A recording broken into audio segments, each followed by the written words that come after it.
Bon, là, c'est la deuxième édition du festival Sirène Effet.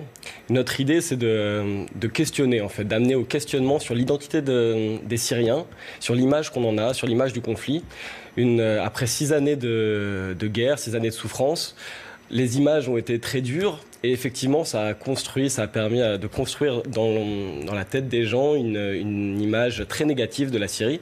Et nous, ce qu'on veut amener à faire, c'est amener à réfléchir, à questionner et à reconstruire cette image, justement en changeant l'angle d'approche de la destruction de la guerre vers la production, la vie donc les artistes. Et c'est pour ça qu'on a beaucoup d'artistes invités et on essaie d'organiser un festival qui soit en même temps, qui n'occulte pas la guerre, mais qui soit en même temps convivial, léger et on espère festif. Alors c'est vrai que les événements qui sont organisés souvent à Paris ou en France sont des événements qui sont très politisés.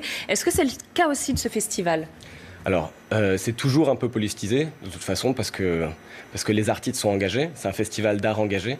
Oui. Donc, une des premières expositions, c'est Creative Memory of the Revolution.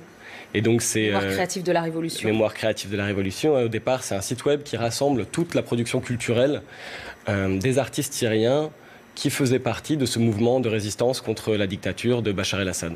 Et l'art est aussi un moyen de résister. L'art est aussi un moyen de résister parce que c'est une manière de penser le monde et c'est aussi une manière d'influencer les gens. C'est grâce à l'art et la production culturelle que les barrières de la peur sont tombées à partir de 2011.